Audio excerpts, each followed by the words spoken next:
My name is Cynthia Robbins. I am co-leader and co-founder of the Racial Justice Initiative, and we consider this an extraordinary and important event in closing the school-to-prison pipeline. We have for you tonight some extraordinary witnesses who are going to share with you data, stories, information, and strategies. And really what we're finding is a different kind of what I'll call gap in the law.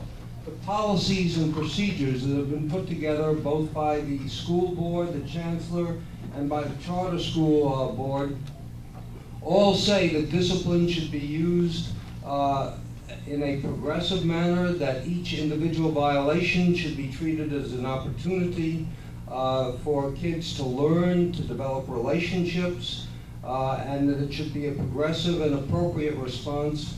But in fact, teachers on the front lines are having to deal with the fact that students, that they've got to control the class, that they've got to manage, that they're under pressures to produce test scores. And so there's a gap between the policy and what happens on the front lines. And what you're going to hear about tonight is what the scale of that gap is, but also most exciting about alternatives that are working right here in the district or that are known nationwide. The reality is that millions of students of color, especially males and students with disabilities across the country, are subjected to exclusionary disciplinary practices that fracture their education, obstruct further educational and employment opportunity, and ultimately steer them, at least indirectly, into the criminal justice system. I'm pleased that Dr. Khan has used the word discrimination, because some may say, what are you talking about discrimination? They've got black teachers and black elected officials and black students. Well, if that's all it took, then why are so many of our children out on the street unable to go to school?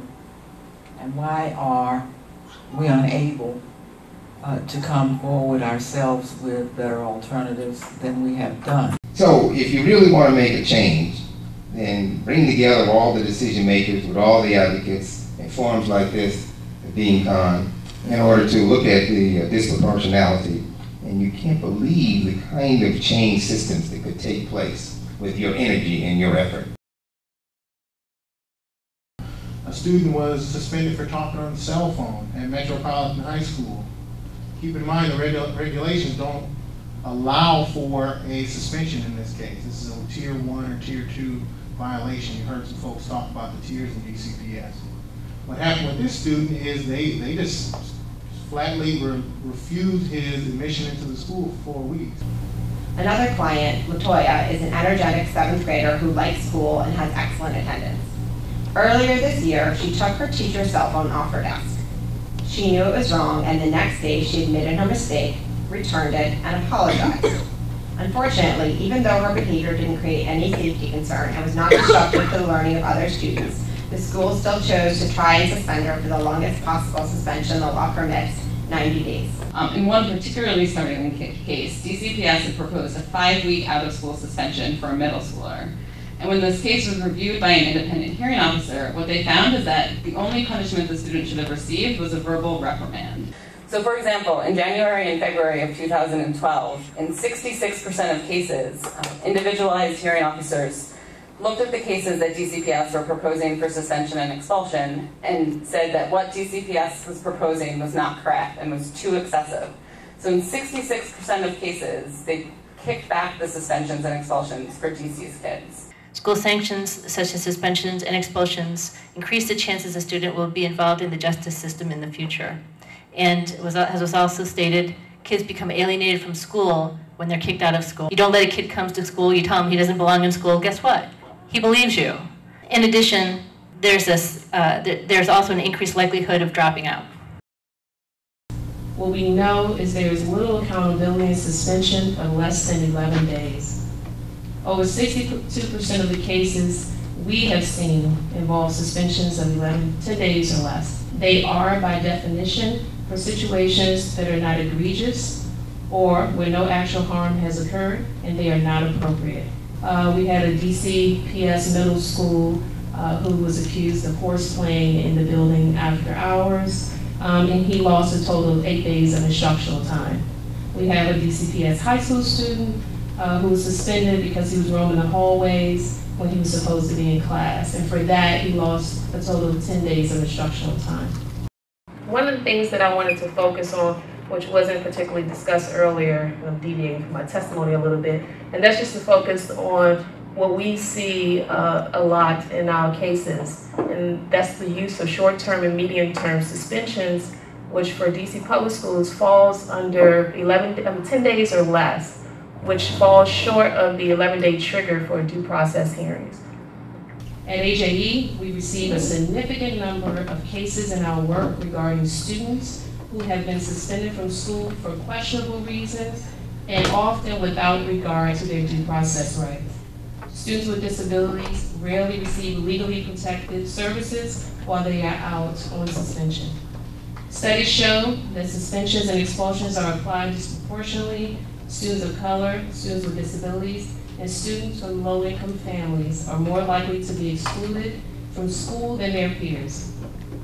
These are exactly the students who should not be missing instructional time.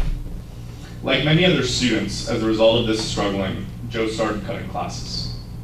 So he and I sat down and we agreed that I'd take him to school one day to make sure he got there and to speak with school officials about extra help that he could get to get him back on track.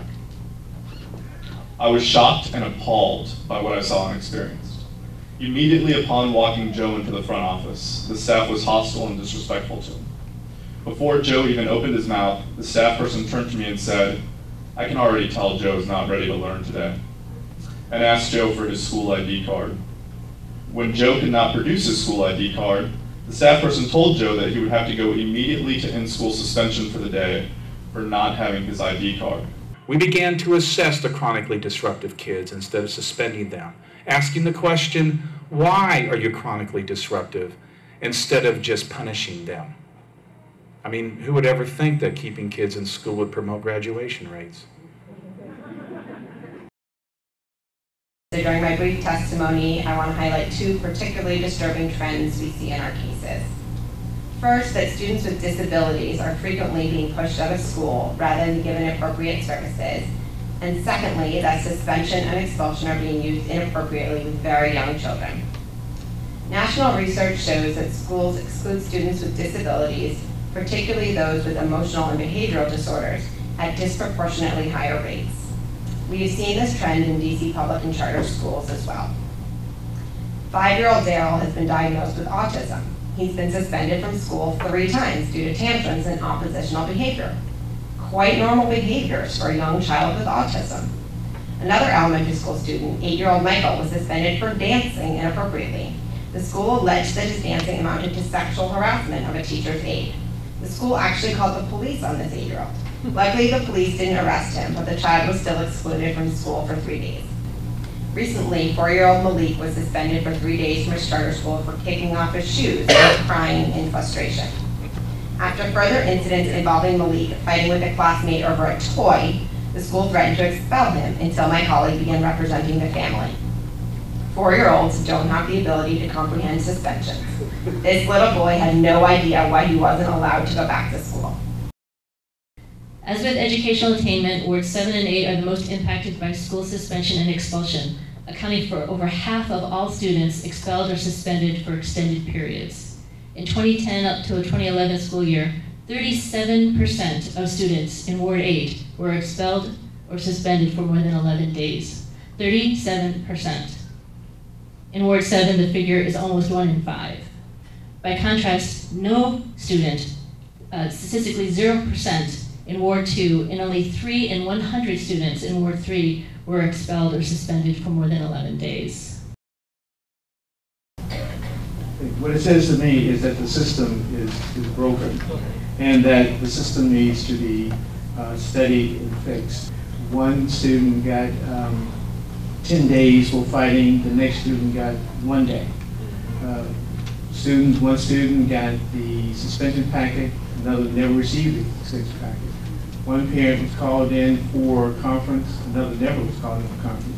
So that the inconsistency is just frightening. It says to me that the system is broken and that individual schools deciding on what disciplinary action they will take and what's appropriate for them. What we need is a moratorium on suspending and expelling kids. The standard for kicking a kid out of school should be consistent and the same as the standard that under law legitimately allows for a civil commitment because of danger to self or danger to others, or parallel, preventive detention in a delinquency case. That is a very high standard. It's the only rational justification for pushing a kid out of school when we know what works, and we know definitively that pushing kids out of school doesn't work. The Texas study said 3 things. If you kick a kid out of school, controlling for all these variables, that kid is more likely to repeat a grade. If you kick a kid out of school, that kid is more likely not to complete school. And third, if you kick a kid out of school, again, controlling for all variables, that kid is more likely to end up in the delinquency system. It's proven definitively. We can't tolerate anything other than a moratorium that equates the standard for pushing a kid out of school with preventive detention or civil commitment. Thanks. But of all people, educators should know that. And that's what bothered me the most. Because educators are not dumb people. They're educators, they're very smart. But the problem is they're caught up in a system. And it's a broken system. And we have a lot of good people in this system. But it's a broken system that's causing good people to make bad decisions that hurt kids.